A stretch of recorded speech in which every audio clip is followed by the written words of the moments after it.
যদি ডিসেম্বরের ভিতরে নির্বাচন হয়, আশা করি আমাদের দলের নেত্রী ম্যাডামও কিন্তু নির্বাচন করবে।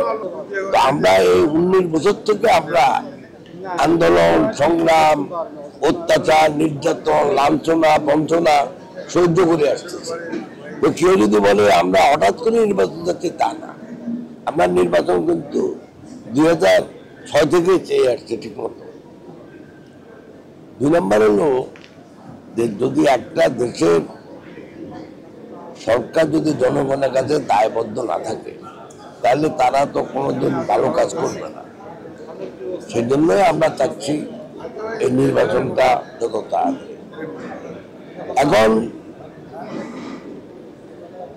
লন্ডনে আমাদের অ্যাক্টিং চেয়ারম্যান সাহেবের সাথে কথা বলার পরে সরকারের পক্ষ থেকে একটা যৌথ বিবৃতি দেওয়া হয়েছে।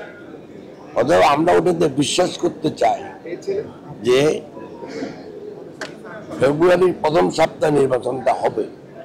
আপনার এসির গ্যাসের সমাধান হলো SGS ও CNS সার্টিফাইড ফোরন রেফ্রিজারেন্ট গ্যাস, যার বিশুদ্ধতা 99.98%। ফোরন, শান্তি যেখানে, নিঃশ্বাসে। তবে আমি মনে করি যেভাবে এখন দেশের অবস্থা, তাতে হয়তো একটু আগেও হতে পারে, গত জানুয়ারিতেও হয়ে যেতে পারে।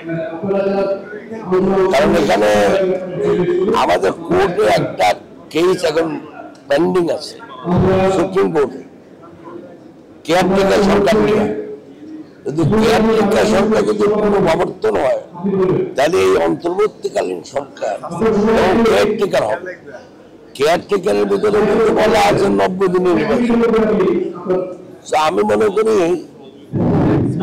যে নির্বাচন হবে, এবং নির্বাচন যদি হয়, যেটা আপনি বললেন ফেনী, আপনি ফেনী ইতিহাস জানেন, যদি সুষ্ঠু নির্বাচন হয় ইনশাল্লাহ এখানে বিএনপি জিতবে। এবং যদি ডিসেম্বরের ভিতরে নির্বাচন হয়, আশা করি আমাদের দলের নেত্রী ম্যাডামও কিন্তু নির্বাচন করবে। উনি এখন ইনশাল্লাহ একটু সুস্থ আছে। অতএব আমাদের নির্বাচন নিয়ে ফেনীতে কোনো চিন্তা নেই।